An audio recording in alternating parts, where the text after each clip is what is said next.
there was a 7-foot guy called Shane Jones, who I went to high school with. Right? Now, how many people here have watched Spartacus? Okay, do you remember Sedulus, the German guy that got his face cut off? That was Shane Jones, right? Now, he got cast in Spartacus, and because I went to high school with him, as soon as he arrived, I was like, Bones, Bones. We called him Bones. I said, listen, mate, I'm so happy you're on Spartacus, and I invited him to my house for dinner. We sat down, we're having dinner, he says, Manu, I just got offered Azog from Peter Jackson, and I'd auditioned for it. So my heart kind of dropped, but then I was like, oh, fantastic, brother. I'm so happy. Isn't that weird? I auditioned for that as well.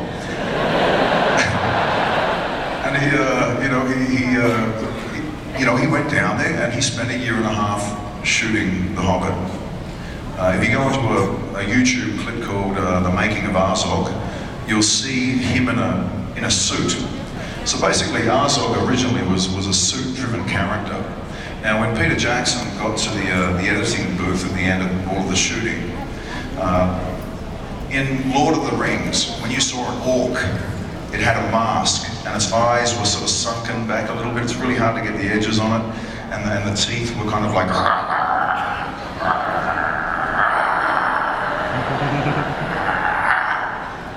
And now it's sad. By no fault of Shane Jones, my dear friend from high school, the actual costuming and prosthetic procedure wasn't effective enough to bring through the performance that, Peter Jackson needed out of that big penultimate arsehole figure. So 3 months outside the premiere, it was going to premiere in 3 months' time, Peter Jackson had to make this really big call. And he said, we're going to go and we're going to make Azog CGI the same way that we made Gollum. I'm 2 weeks out from finishing Spartacus and I get a phone call to fly down there, and I have to be there. This is the Wednesday, I have to be there on the Friday. And I was like, well, I wonder what happened to Shane. Sorry, mate. But down I go, right? And I throw on this green suit, and they came out, they gave me the shoes that Andy Serkis had wore to make Gollum, and they said these were Andy's shoes, and I stepped into them. And it was funny because I met Andy the year before at San Diego Comic-Con, and we talked about motion capture. So here I was stepping into those shoes, and basically from there it was just a real roller coaster ride, mate. I mean, literally they had so little time to get it done. I just got in there, did all, they wanted a good fighter, so I get to do all the outside fight scenes with a big warhammer. I shot the Varg on this pommel horse. It was all very abstract filmmaking, and I didn't really know what any of it was going to look like. But at the end of the day, it was like one of the most incredible experiences of using film technology that I've been involved in. When Peter Jackson's sitting there going, hey, Manu. I'm going, yeah, Peter. It's a pretty significant step in your career. Now, going back to the military stuff, I was in Kuwait doing a USO tour, and I spent time with the forces that were being taken out of Camp Arifjan up to Afghanistan. So I saw all these young kids that were going off to war, and I got to meet a couple of the special forces guys, and one of them showed me this headlock. A couple of days after I met them, I flew back to Los Angeles on my way to fly back to the Hobbit premiere.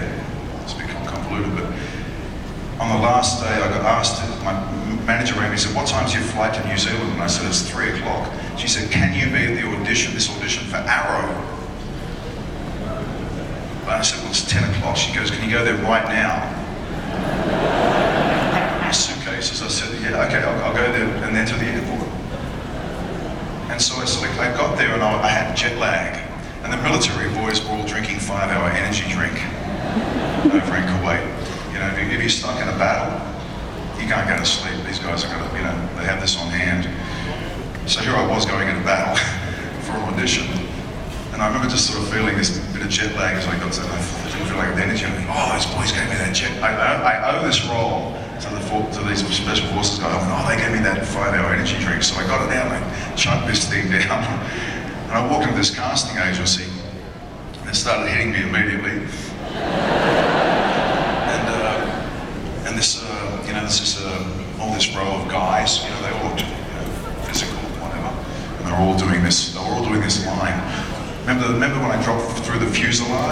episode. I got the knife behind Oliver Queen's neck and I went, "Tell me something I believe, kid, or I'm gonna cut out your throat box."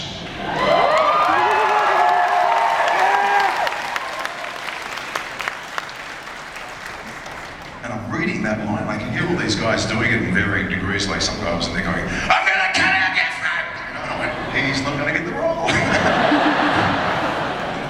There was all these variances, I could hear it, I was trying to meter it, I was trying to work out what the right metering of this performance would be to get the role. I could hear all these guys through the door going one after the other after the other. In the meantime, this 5-hour energy drink started surging through me like Mirakuru. And I was like, let me in there. And so finally the door opened and they said, Manu Bennet? I was like, yeah. Here we go. So I went in there and there's a guy with a camera like this. Hey mate, turn the camera around here. This one here, thanks. All right, thank you. So they have this camera like this and there's this guy behind it, like the guy with the hat there, eating the food. Can you put that down for a second, mate? Okay. So I said, can I get the reader who was behind the camera, can I get him to come up onto the stage? Can you come on the stage? I said, this is my audition for Arrow. Not a word of a lie. No, mate, no. So the reader came in front of the camera because he was originally standing behind the camera. And when I'd read there was this chokehold in this scene and the Special Forces guys had shown me this chokehold. I wanted to use it. So, the director at the casting for Arrow says, "Are you ready, Mr. Bennet?" I said, "Yeah, I'm ready." This 5-hour energy drink is like, got me. It was Mirakuru, I'm telling you, this whole thing's just a big metaphor. So I grabbed this guy around the neck.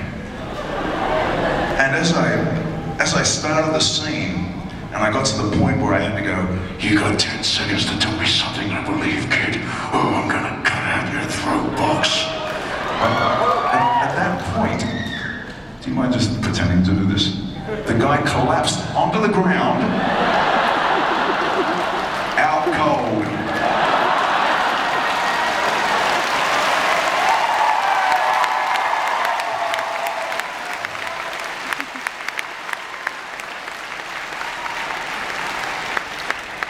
I said, "Is this part of the audition?" And the director said, "No, I think you just choked him out."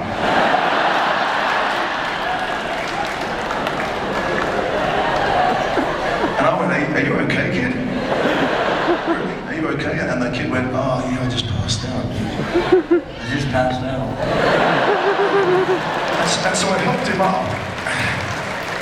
And the director said, "Go to the bathroom and wash your face." "Thanks, mate. I'll talk to you later." So, I'm standing there going, "I'm sorry, man. I just got back from Kuwait and I was with these Special Forces guys and they showed me that choke move, you know, chokehold. I'm sorry." And I wasn't sure that was going to be the last audition I was ever going to do in Hollywood. But the director said, "Don't apologize, it was perfect." And he said, "Come around here and have a look." And I went around the back of the camera and we watched the whole thing back and you could see the kid's eyes go.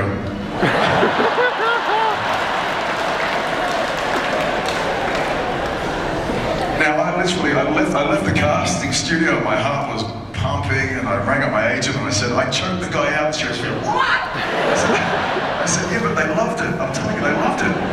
And she was like, "No, seriously, they loved it. I will get another job."